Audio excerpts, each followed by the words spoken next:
Hi, everyone. Thank you for joining us today for Annie's workshop called Giving the Planet a Voice. So it's 1 o'clock. Just before we begin today's session, we would like to take this opportunity to acknowledge the traditional territories on which we and the University of Calgary are situated on today. So, in the spirit of respect, reconciliation, and reciprocity, we honor and acknowledge the traditional territories of the Treaty 7 people of Southern Alberta, in particular the Blackfoot Confederacy, comprising of the Siksika, Piikani, and Kainai First Nations, as well as the Stoney Nakoda Nations, Tsuut'ina First Nation, and Métis Nation of Alberta Region 3.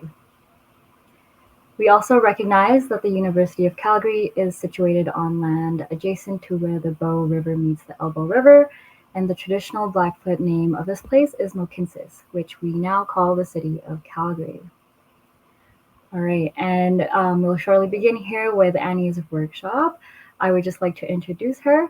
Annie Constantinescu has worked in the advertising and communication space for almost 10 years. And in the last few years, she shifted her attention to climate education, essentially doing her best to give the planet a voice and equip people with the tools to have important conversations with others. Yeah, and so with that, I will welcome Annie here onto the stage with us.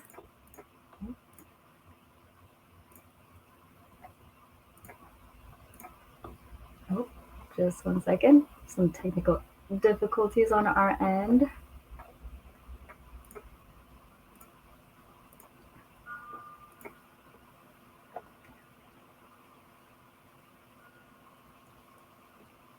All right, awesome. Hi, Annie. We figured it out.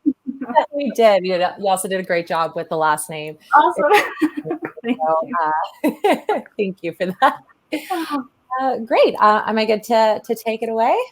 Yeah, I'll hand it over to you here. Amazing. Well, I just want to give everyone a big hello and thank you. As I work to share my screen here, bear with me. I just want to give a big thank you to the SDGA for giving me this opportunity to speak to all of you lovely individuals who are here. Just thank you. Thank you again for this opportunity. Also, while there was the acknowledgement for the more colloquial known territory from within Calgary, I would just like to acknowledge that I personally am speaking to you today from the traditional territory of the Haudenosaunee and the Anishinaabe traditional territories, as well as the Mississaugas of the Credit, the Chippewa, and the Wendat tribes. While they are governed under Treaty 13 of the Mississaugas of the Credit, again, out of the spirit of respect and reconciliation, I did want to recognize this. Similarly, colloquially, I am known to be in the area of Toronto, which resides on Turtle Island. So again, thank you for that and just bringing attention to it.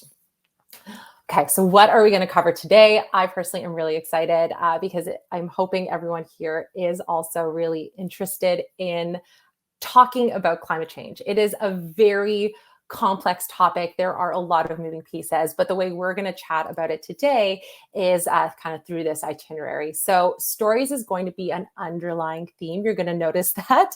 And I want to share with you the importance of stories and the role that we've seen it play, not only within our lives, but within climate change as a whole. So we'll cover that within the first 15 minutes. We'll then look at maybe why some of these climate change narratives aren't as popular, or why it's not leading to the action that we know we desperately need. So that will be about 5, possibly 10 minutes. And then for the last bit of the presentation, we're going to talk about how we can bring all of this knowledge that we've learned from the presentation so far and bring it forward into some tools that we can use when talking to other people. And then I'd love to hear kind of everyone else's thoughts. And if there's any questions, we'll leave time for that at the end. Also, just to give you a heads up and full awareness, I will be asking some prompting questions throughout the presentation. If you want to just throw your answers in the chat, they don't have to be really thought out or really long explanations. It'll make sense when you see the questions, but you can just type them into the chat.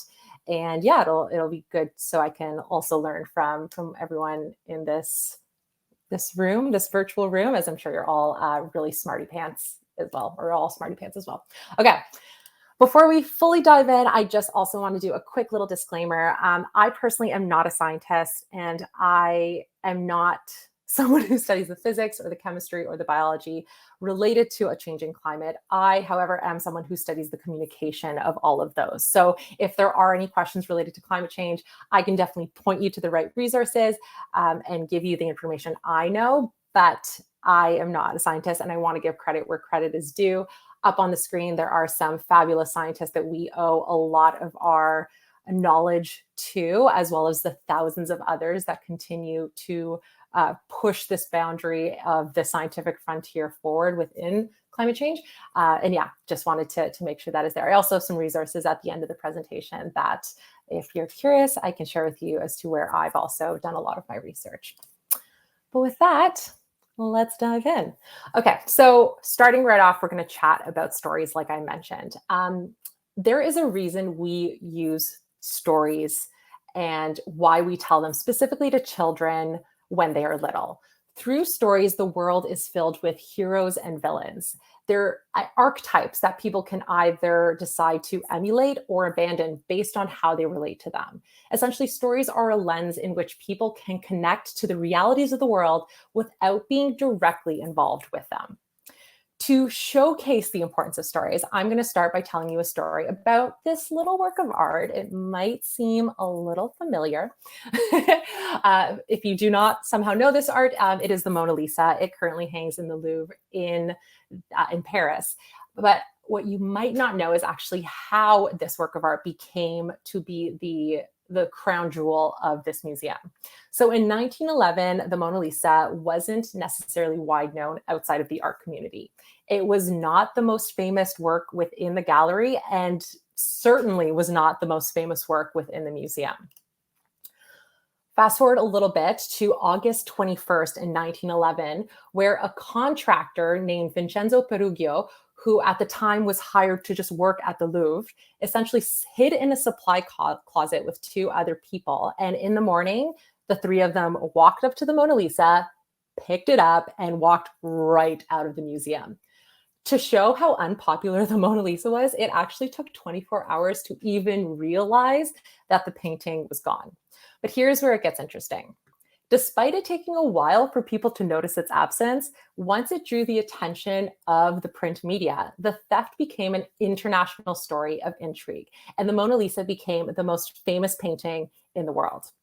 So when the Louvre reopened a week after it being closed for investigation, lines actually formed outside of the museum for the first time in the Louvre's history.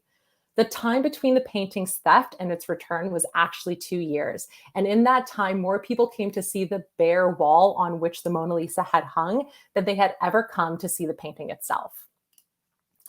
So what does this show us? The fame of the Mona Lisa increased because of a story. People wanted to see the Mona Lisa because other people wanted to see the Mona Lisa. And that all started with the intrigue of the mysterious disappearing of the painting. As of today, the Louvre estimates that about 80% of all people who come to the museum only come for that one work. And again, it's all because of a story. So let's look at stories and why they're so powerful. As I've mentioned before, they're not just for children, even though children are very familiar with the story concept. But here's some of the research as to why. So language is a tool. If you ever stop and think about the power of words, you'll realize that it's simple, but one of the most powerful tools we have as a society, as a culture. And the reason for that is that they are descriptive and prescriptive and descriptive and performative when they're used within the proper context. So when we're faced with a global problem where communication is a major part of enacting the positive change we want, stories are a unifying concept because they use words to create shared experiences and convey information. I'm also loving these like thumbs up and like heart, like every single presentation format needs to have them. They are making my day. So second point is stories are a lens. So from a young age, stories provide a crucial tool to absorb new concepts, learn lessons, and understand different environments. But the best thing about stories is that you don't actually physically need to be in those different environments and different situations to connect with those realities. You simply can hear about it, interpret it, and then be able to emulate what those learnings are. So again, you don't have to physically be there, which is a big part of it. And then last but not least are story arcs. So there's two that I'd actually want to explain to you. And the first is a really familiar one because it's one that we're used to seeing within our TV shows, our novels, our usually sometimes even stories we tell with our friends and our families. And it's known as the traditional story arc. So I'll use an example of the Cinderella story to walk us through this arc, and then I'll share with you another one so you can kind of see the difference between them. The traditional story arc goes like this. With Cinderella, we first want to set the stage. We know off the bat, she does not have a lot of wealth, even though she came from a wealthy, loving family. And she also has two sisters and a stepsisters and a stepmother, who are not the biggest fans of her, hence the name Cinderella. The problem then is introduced. There is this ball, and every maiden in the land is invited. But as we get to the conflict, we see that Cinderella is actually not able to go, despite her building a dress to go to this ball. We then move our way to the climax of the story. Usually this is something that we immediately think of when we think of those stories. So when we think of Cinderella, a lot of the times we think of this big ball that was held. And that is essentially the climax of the Cinderella story. Luckily, a fairy godmother comes to Cinderella's rescue. Mice turn into horsemen, pumpkins turn into carriages. We know how the story goes. And essentially, Cinderella gets to go and meet her Prince Charming. Where the climax starts to dwindle a little bit, or where it starts to come back down, is that eventually midnight needs to come. And Cinderella turns back into her pre-fairy godmother form. And we see that she's able to be, or she has this formative change happen in her life. And she wants to be with the prince, but she knows that she's maybe not of a status that is now worthy of a prince. So there's that inner conflict that is actually helping her continue to grow and continue to change. Luckily, the resolution of the story is that Cinderella gets to meet her prince because of the glass slipper she accidentally left behind, so on and so forth. So that is the traditional story arc that you start, you see the protagonist kind of get through this tough part of their life. They finally figure it all out. There's a resolution, and then they continue to grow to essentially get to the end of the story. The problem with this, and why it doesn't necessarily translate so well with climate narratives, is that usually the end resolution is kind of like the end at the end of a movie or a novel. And that's just not how it works within climate change, because it's so ongoing. It's so prevalent. There are so many facets of it.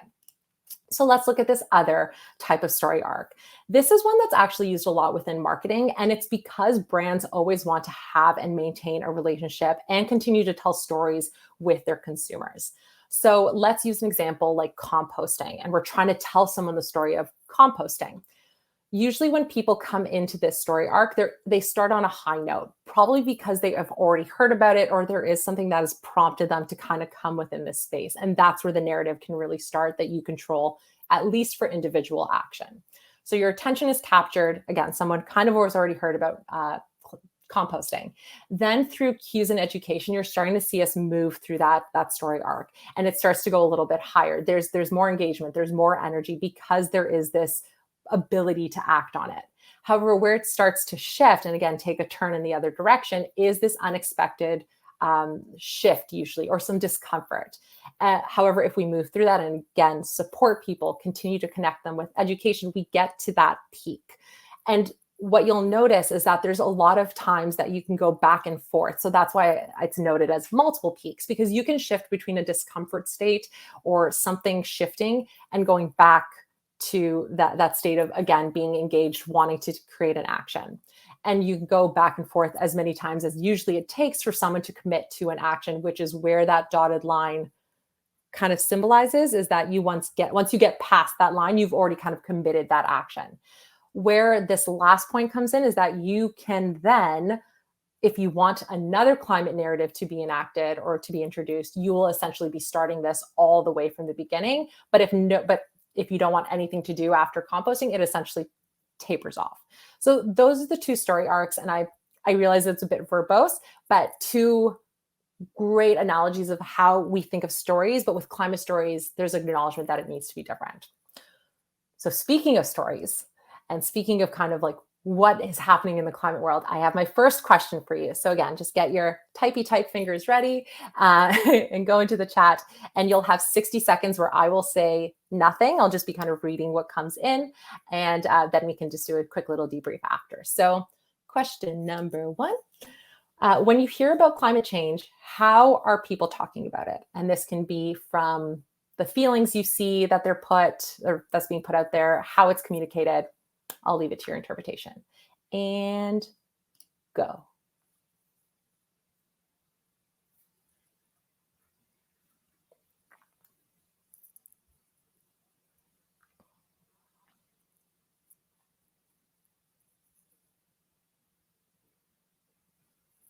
I'm loving the ones that are coming in. I see running out of time, how the weather is different from last year's, frustrated. Yes to all of those.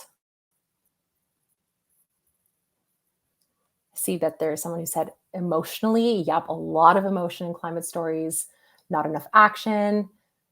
In Alberta, don't speak a lot of climate or about it in a positive way. There's industry versus consumers. Yep. And there's about 15 seconds left. Ignorant, good word for this. Yep. Politics. Ha ha ha. Yes.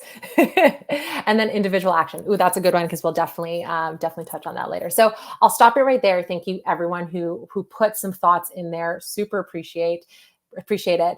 Kind of the themes that I'm picking up on are, especially even like with running out of time, there's like this impending kind of reality. And I've seen that kind of mirrored in a few different ways. Not enough action. So maybe you're not enough, especially the individual versus industry or what individual actions can do. And then a few other points. So all of those was just said is actually going to be mirrored really well in the upcoming slides. And that really kicks off kind of what the next part of this is, looking at what kind of narratives are really used when we talk about climate change. And there's 3 concrete ones. But before I even go into that, I'll kind of talk about how long these climate narratives have been going on for. So when I say, when I even like pose the question, and you can reflect on this internally, of like, when did climate communication start? A lot of people would think, oh, probably in the last few decades, around the 50s or 60s. But you'll probably be surprised to know that the first official paper, academic paper that came out about climate change actually was in 1859. And it goes back to when John Tyndall began experimenting with the properties of various gases. And I'll spare you like the scientific lecture. Again, not a scientist, but the main takeaway he found was that although there can be these vapors in the atmosphere, light can pass through them, but they will absorb heat. So we won't notice and visibly see a change if these vapors continue to be in our atmosphere, but it will get hotter. Then fast forward to 1896, where another scientist called Svante Arrhenius published a paper that was actually the first to measure carbon dioxide as a relation to burning fossil fuels. So this was still in the 1800s that we as an academic body of the world made the correlation that if you burn fossil fuels, it will get a lot hotter on the planet. And that's a link that we are clearly seeing today. So again, we're going to talk about what kind of narratives they are, but I like to always describe them as who were the different stakeholders, because for me, at least, that's how I interpreted it and how it makes sense to me. So hopefully it translates well for you as well. So I'll name them and then we'll dive into them a little bit deeper. The first are the scientists. So again, as I mentioned, John Tyndall, Svante Arrhenius, and a few others started with the narrative. We then went to the reporters in the mid-1900s, kind of taking the charge on telling the climate story. We then had politicians get involved. Again, somebody mentioned politics when I asked the question a little bit earlier. Politics is a big part of the climate narrative. And then we have the masses. And with social media, we're really starting to see this come to light. So let's dive in a little bit. So scientists were the first ones to really talk about it. Again, that's where the academic paper started. Science really did a lot of that initial uncovering as to what is climate change, what is it doing to our planet. The problem is that if you even put yourself in the shoes of either someone who is in a minority group or a woman of that time, you would know that you did not have access to academia. You did not have access to what was traditionally at the time a very privileged white male dominated space. And that's what academia was back in that time. So there was a lot of disconnect between what the average consumer, that's my marketing hat still being on, the average person, a societal member, a citizen being able to understand versus what a very elite group understood. And it was very complex. I still don't fully understand the science behind climate change, and I spend all day mostly looking at it. So again, it was really hard to digest for most people, not to mention all of the classism, sexism, and racism that was involved at the time. So let's move on to the reporters. Fast forward about 50, 60 years, and reporters starting to pick up on, oh, this is some really important material we need to spread to the nation, to the rest of society. But in order to get readers, reporters were really smart. They knew that they needed to sensationalize it. They needed it to be something that people would just kind of like sink their teeth into and want to learn more about. I'm going to take a quick little tangent and explain how academic research works. And for some of you who obviously you're all part of or some sort of a relationship to University of Calgary, so you're a little bit familiar with academia, but if you ever do your master's or a PhD, this will be very familiar, is that when you are doing a major research project or a thesis, for example, you have to you have to show all of your findings, and you have to kind of do your due diligence to cover the entire scope of what your hypothesis or your thesis would be. So if you imagine this box on the screen as being all of the findings of a research, some of it is going to be your best case scenario. So if all of the variables in your hypothesis worked, then this would be the outcome. Similarly, there are a bunch of likely scenarios. So if some of the variables are the way you would expect them to be, but sometimes they're influenced by others, then this is also a very likely group of scenarios that you can refer to. And then there's usually the worst case scenario. So if nothing goes right, then there's a group for that as well. Or if you did your findings and it completely failed, again, it would kind of fall within this bucket. So going back to reporters, what they did, because again, they were smart, they focused on what would be kind of those worst case scenarios, the ones that actually had a very low probability of occurring. And the story headlines that you probably would have heard, or if you can even reflect on, is our ice caps will be gone in 10 years. Polar bears extinct in 5 years. And again, while theoretically that could be true if all of these conditions were met, a lot of the times those were not the most likely or even feasible scenarios, but that is what was reported on. The reason I spend so much time speaking about this is that it caused a lot of disconnect with people because people stopped believing in the science. You've probably heard it from your friends and family as well as, oh, well, they said this would happen, but it didn't happen. So clearly it's not an issue, or we're still fine. But that's always because not the whole story wasn't necessarily communicated in the way that did that research justice. The second point with stories that the reporter shared, the ones that were sensationalized, was that it did a lot of people ostriched, and I mean like they buried their head in the sand, because when you as an individual are faced with something as impending as global doom, essentially, and again, that's what a lot of the headlines shared, there's this inherent trait that we have that if we can't control it, then we distance ourselves from it. So that was very much another issue.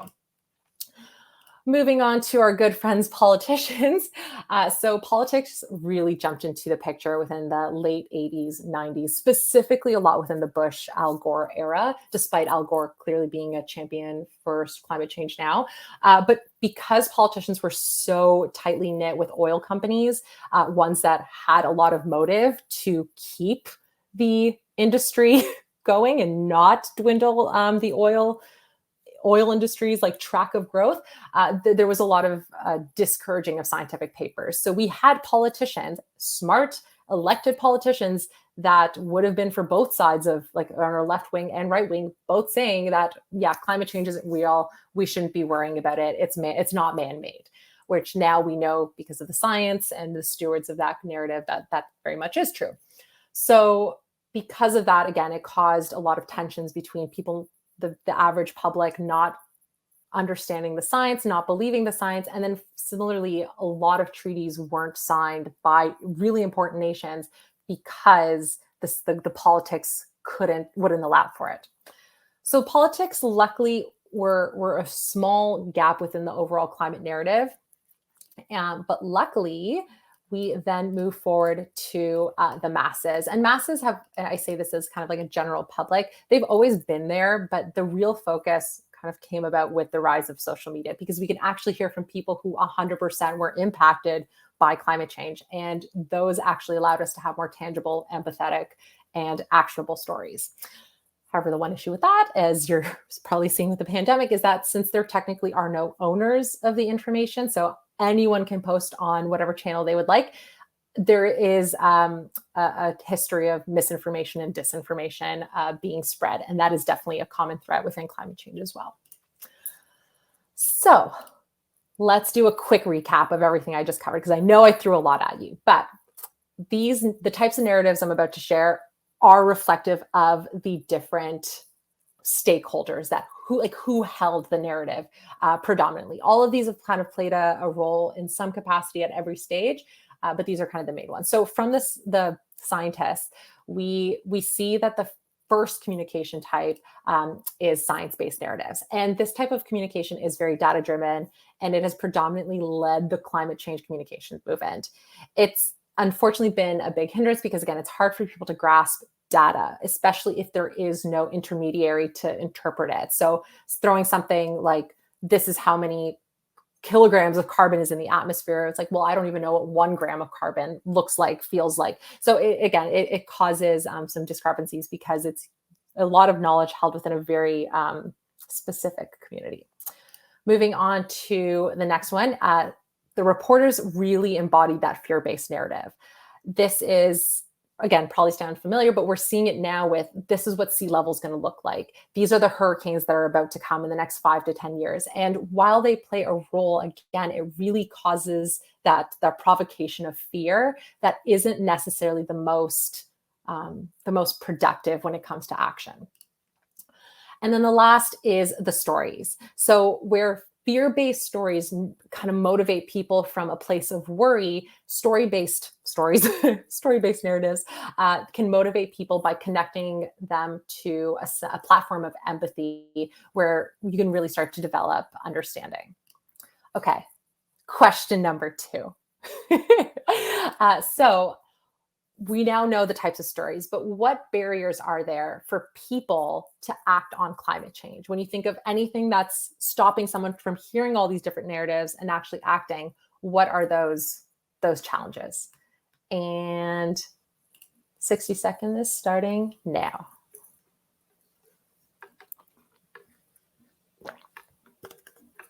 Yup. I see money. I see access to the internet. So a lot of education, resources. They don't think that what they're doing is enough to enact change. Correct. Social media algorithms. Yes.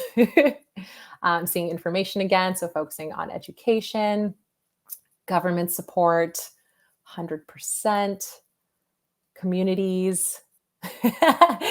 So Sunny's also a fan of the social media algorithms. Oh yes, and the echo chambers that they instill. Policies. Yes, Georgia just put knowing what is true, what is exaggerated, what is untrue. So kind of touching again on disinformation, misinformation, and understanding it. The media, social media, yep. And I didn't even realize time ran out. I was so absorbed in these in these comments. So yes, thank you so much. A lot of what was shared, and again, thank you, is a lot of external influences. So I love all of them. And if I could dive into each one of these, I promise you it would take an hour, like one separate hour webinar for each. But what I'll focus on today is the internal barriers. And it's funny because no one, I usually see this happen when I kind of run workshops like this, is that not a lot of people think of like what as us and individuals is stopping us from digesting this information. Because 100% policies, access to resources, information, those are so crucial and valuable. But a lot of the times, even when we initially, within the first 2-3 seconds of us seeing information that relates to climate change, we have already processed it and decided how we're going to act on it. And that's what I'm going to focus on. So with that, I'll start off by saying that as you all, I'm sure, are very well aware of, the concept of environmental degradation has been covered extensively, not just at political gatherings such as the conference of the parties or in education systems, on the internet, or even in like TV shows like Bill Nye the Science Guy. Um, there's a huge dissemination of this information through multiple platforms. And even the climate itself, sometimes it seems, is trying to send us a message by how intense these hurricanes are getting, or wildfires, or floods, or typhoons. Again, there is an increasing severity around the world. But one of the things that keeps standing out every time we ask the question of, despite all of this information being out there, despite all of this knowledge, this agreed upon knowledge, why is it not being absorbed by the mass public? Why are we not seeing swarms of people acting for the environment? And honestly, while the answer is super convoluted, it also can boil down to just 3 words, which is, there we go. Change is hard. I wanted that reveal to me much better. Change is hard. So, and it's so true, right? You ask someone to change something about their life, and while at times it can seem easy, to actually practice it is different. And there's a lot of reasons why that, when we look at the psychology and the internal workings of an individual. So, long time ago, I did a full research paper on the different or what individually causes barriers for a brain, a person, an individual like you and I. And there are certainly a lot of things that come up. So anything from psychological processes to what our values and beliefs are, to what actually causes discomfort. And I'm going to share my personal 5, I wouldn't say favorite, but the ones that I've seen the most within the kind of like industry and through the work that I'm doing through climate communications. The first is the moral license. And boy, does the diet industry love this rationalization that our brain does. And I say the diet industry because I'll share an example in a second of why. But essentially, the moral license is your brain's way of rationalizing a good deed to then allow you to do a deed or a behavior that is maybe problematic or unethical. So there we go. So a good example is, I own a hybrid car, so I feel like I don't need to recycle, or I have solar panels. I don't need to, or I don't need to worry about flying. I can fly as much as I want. And the reason I brought up the diet industry is that that's pretty much what a lot of it is predicated on, is that, oh, well, you can exercise, but then you can still go and enjoy this. Or if you try our like slimming protein, whatever, you can have a meal that's outside of your diet, which in my opinion, like, eat whatever food you want that makes you happy, feel good. But that aside, this is a huge one that, you see the rationalization that is happening with the moral license. Next is loss aversion. So loss aversion basically means that people feel very attached to their current state of wealth, their prosperity, and they feel entitled to it, and that they will do anything to maintain it. So if someone is used to eating a lot of meat in a week, they will essentially say that I get more worked up when I'm told I have to eat 5 less meals a week. Like, that is something that when they're told they have to lose something that they value, that's really hard. Or if someone really likes their 90-cylinder Ferrari, and then they realize like that's a gas guzzling machine and they have to get rid of it, that might cause an issue. Maybe not a Ferrari, but big SUVs are also, I mean, it would be nice if everyone had Ferraris in another world, electric Ferraris.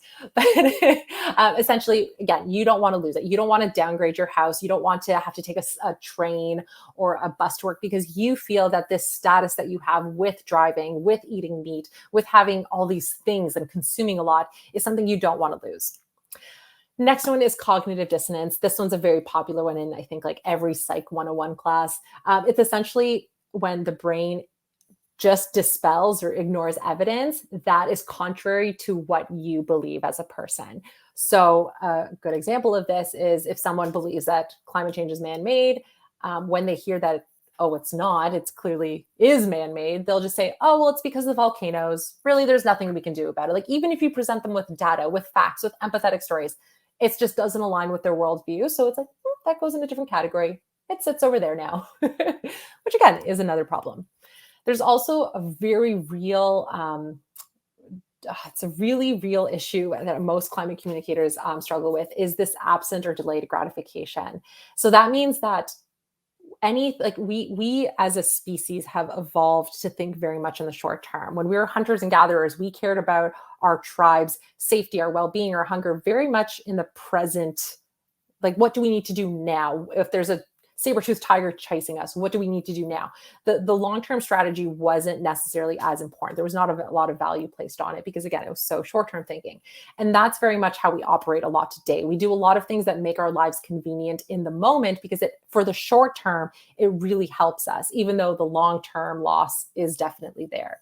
So an example of this is, so you're telling me if I stop polluting and eating meat today, I won't see the effects for another 50 years. Yeah, I'll pass. And that's a really big problem with carbon in the atmosphere because it doesn't go away for at least 70 to 150 years. It stays in the atmosphere. So we can stop all of our polluting today. We're still going to see the effects ramp up because of what's already there. And then temporal dimension is another kind of, I did actually touch upon it a little bit earlier, is that we do think, again, very much in the short term. So we think, oh, I care more about eating meat today, even though I know that if I continue to eat meat at the rate I am today, in 20 years from now, it's going to be 10 times more expensive and it's going to be really hard to find because we're going to have a global supply issue. But again, we don't worry about that because we're like, I get my meat today. It's totally fine. Again, so those are, actually, no, there was one more. I always forget I put this slide in here. Then there's this. And it goes back to when we were talking about politics and how some people are, they're very ingrained in their way of thinking. And if they have a platform, it's very easy to spread disinformation or misinformation. And our friend from the South, Mr. Trump, definitely did a lot of damage for the climate movement. Luckily, that's slowly being corrected. But again, these are just the very real realities. And if you attach yourself to someone like this, in terms of thinking, then you're going to align yourself with that. And if they don't believe in it, you're also not going to believe in it. So this brings us to kind of like the next, kind of like what I'd like to cover in the next few minutes, is how we can talk about climate change. So again, we covered the three main ones. There's the science, the fear, the story-based. And when it comes to actually bringing them all together, there is luckily some overlap and things that we've learned along the way from each of them that we can put together. And I'm going to show you this through the example of coffee cups.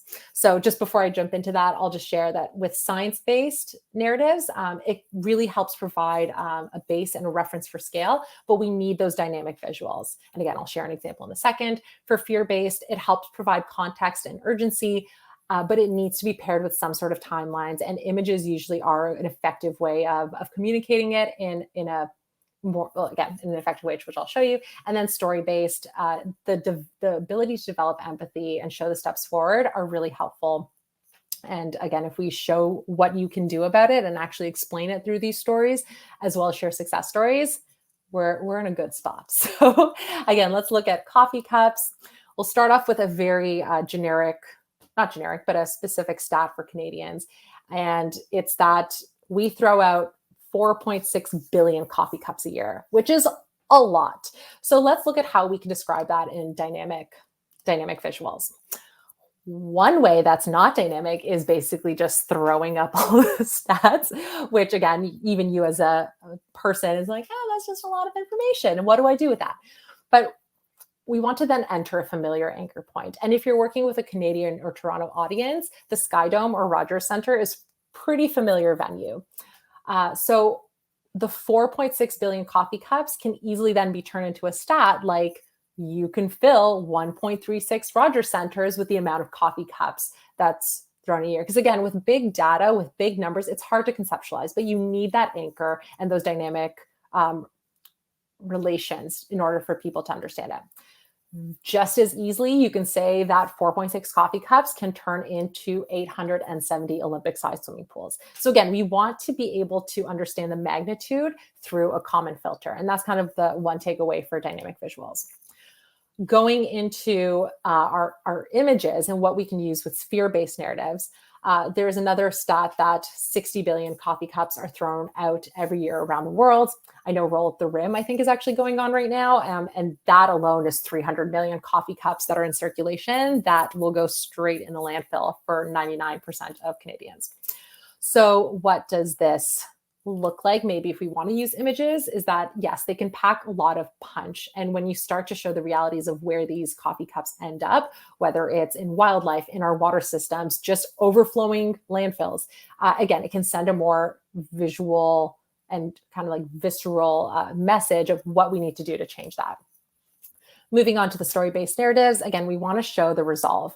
Luckily, it's pretty familiar, or we're pretty familiar on what we want to do to show a resolve, and that is bringing your own coffee cup. So telling a story of how you brought your own coffee cup and how easy it was, or maybe it wasn't easy, but at least being honest, having that communication, having that conversation starter goes a lot farther than sometimes those past two that I just shared. And then lastly, again, this is from what I've learned, is that we can share those success stories. So for example, Cup Cycle is an initiative that started in Brooklyn, in New York, and it's spread across the US. Looking to Canada, there was an organization called Return It that paired up with Metro Vancouver, and they're working with Tim Hortons and A&W to actually pilot British Columbia's first initiative to recycle coffee cups. So these things kind of give hope, and I'm using it very generally. There's a lot more you can build off of these, but these are just some cues of what you can do. Now, I have a friend who works in climate communications, and he's Brian Barnes. He actually has a really good podcast called South of 2 Degrees, and it talks all about like making scientific papers about climate change digestible. And he's like really funny about it. Definitely could be a comedian, but he likes to always describe like telling stories through this cocktail analogy. And this is how I would build my story. So I focus a lot on the empathy building. So mine is 3-part stories, 1 part data, and 1 dash of fear. just like a little sprinkle of fear, because again, it is a good motivator. It is something that makes it more tangible for some people, and we all need it. But it's honestly, it depends on who you're speaking to, and that's always the challenge with any kind of narrative. Oh my gosh, yes, thank you so much for posting that. Yes, that's the podcast. That was perfect. So everyone's combination of that cocktail is going to be different, but let's just do a really quick toolkit that if you want to like screenshot this page, you're more than welcome to.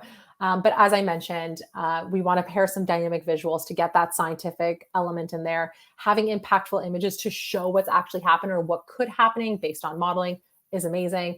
And then if you're going to share stories, obviously like those deep, real stories are super important. You can share your own stories, but always end it with a resolve. Say how it worked. What is the next step? What is that actionable takeaway? At the same time, success stories are really important. As I mentioned before, leaving time for discussion is also a key element. So if you are someone who likes to listen, this is so crucial, because if you just probe with questions, you'll actually get people to open up and share their viewpoint versus kind of like pushing your own thoughts onto them. So sitting and listening, getting people to get things off their chest will go a lot farther than just speaking. And I realize the irony, because I'm totally just speaking at you, and I am so sorry for that. If we were in person, we would have like a lot of group conversations and it would be a whole workshop, but we do what we can with the pandemic. And then we want to share resources. So connecting people to actions is always important. And then last but not least is repeat, repeat, repeat. We saw it with the Black Lives Matter movement. We saw it with the AAPI movement, with the Indigenous movement, is that the more we hear about it, the more front of mind it is. And same thing needs to happen with climate change, is that it's important. So the more we talk about it, the better it is. Now I'm super cognizant of time, and I'm going to try and go through these slides because I do want to hear if there's any questions. But earlier on in the presentation, when I asked a question, someone brought up, well, what is the individual impact worth versus a large corporation?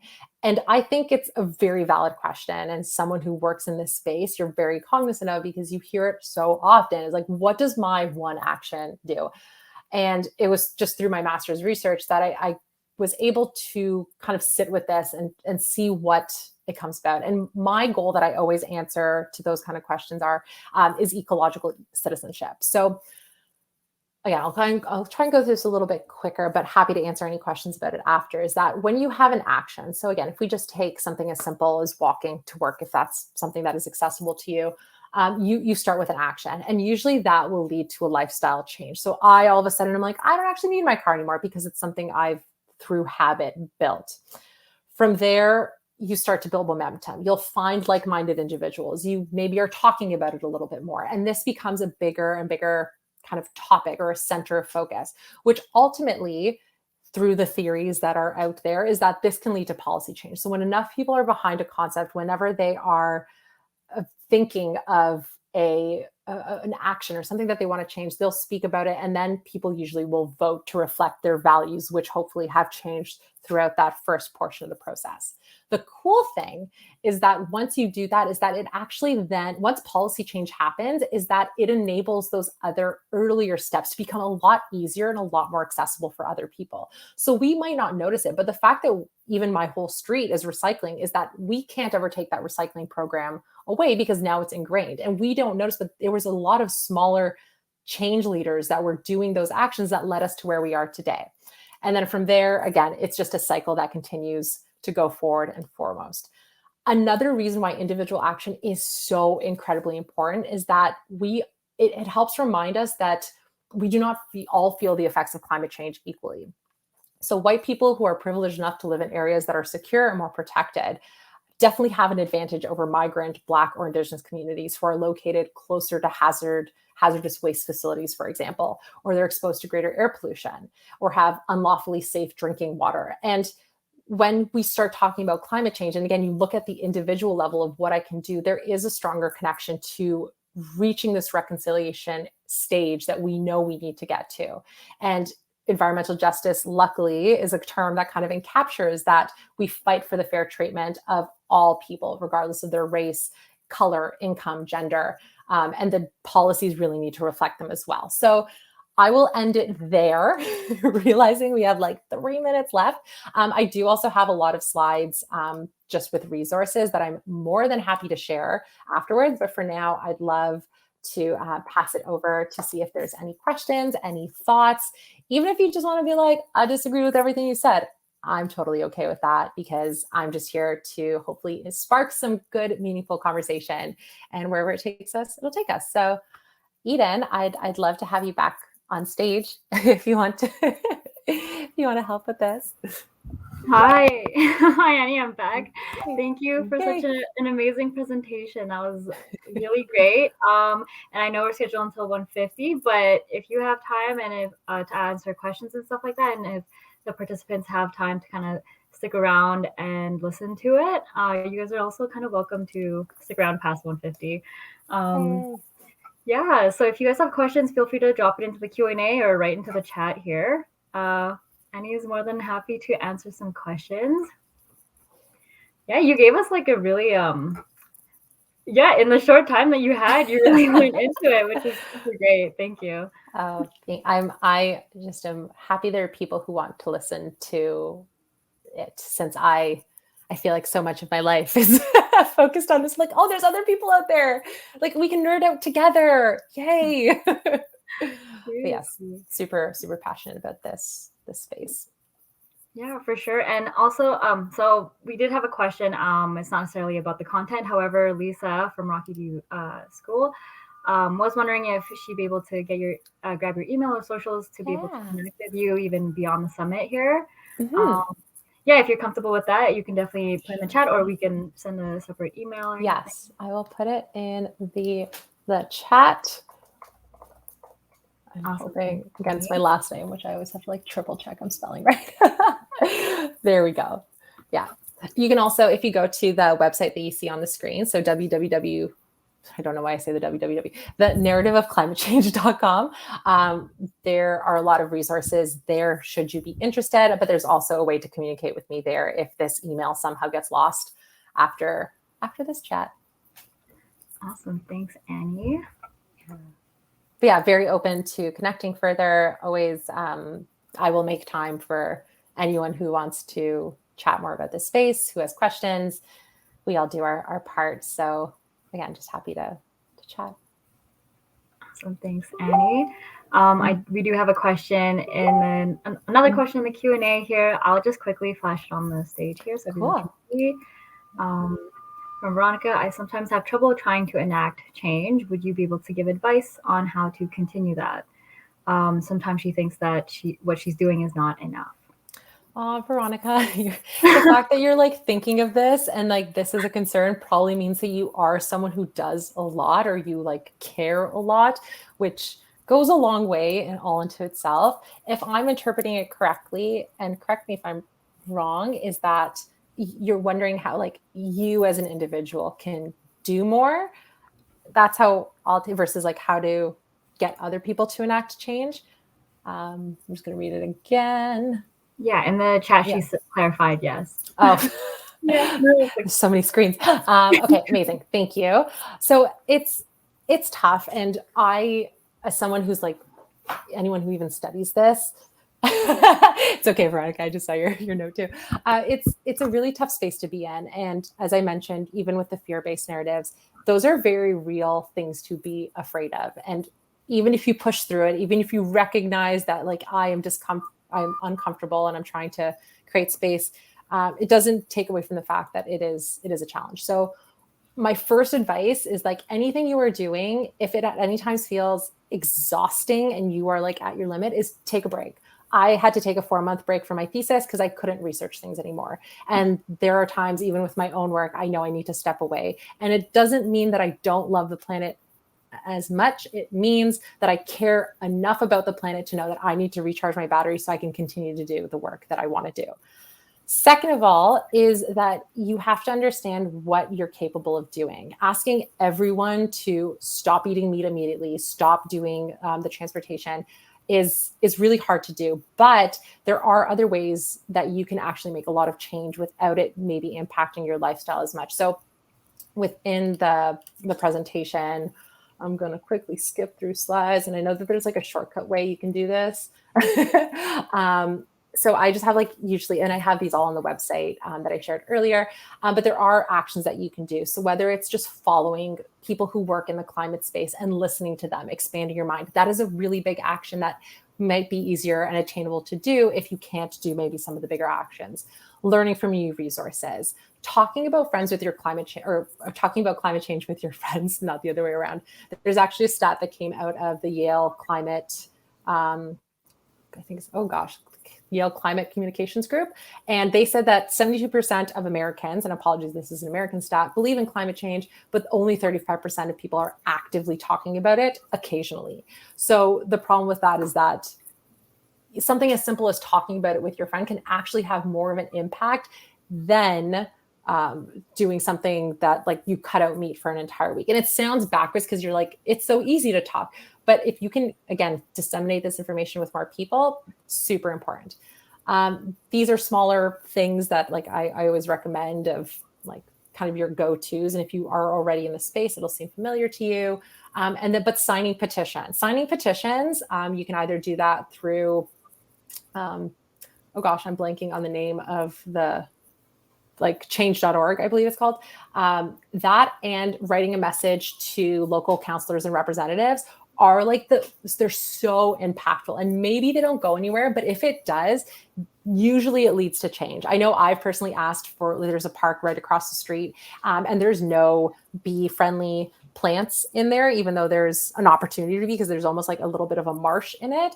And I just emailed the local representative and say, hey, like I really care about the environment. These are some easy things you can do. And I kid you not, within 2 months, granted it took a while and I thought they were ignoring me, but 2 months later, there was like additional plants that were added. And when I looked them up, it was like, oh, they're bee friendly. Like they listen. It was a very big like day for me. So again, you might think that you're just one person. And Veronica, just thanks for being vulnerable and like admitting that sometimes it's really hard to do those changes, but find those small changes you can make. And even if it takes, you just say 5 minutes out of the day, I'm going to do something only for the planet, whether it's picking up garbage or learning something new, hopefully that can then change into 10 minutes the next day. And if you want 0 minutes a day, have that empathy for yourself and just hold that space that you know you'll come back to it when you're ready.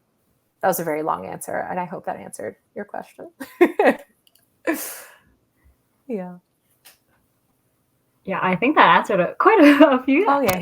That was really great and really thorough. Thank you. Thanks, Veronica.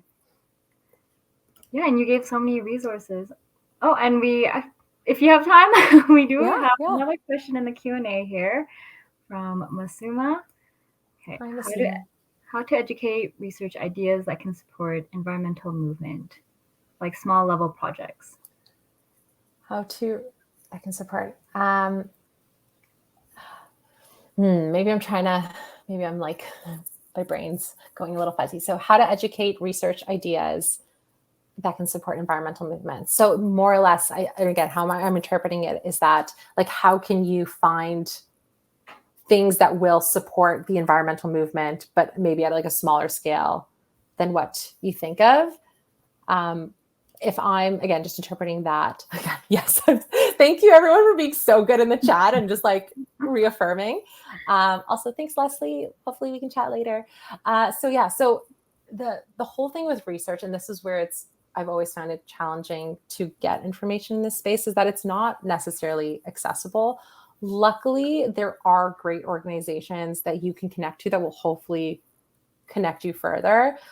It might not seem like intuitive, but like even if you have, like even in the most recent election, there was probably a Green Party and they have their own set of resources that you can then ask and say, what local businesses in the area are you supporting that also are or follow this mandate of they're for the planet? So your political representative should be representing you and hopefully they can be able to connect you to that information. Google is also a great place to look for this.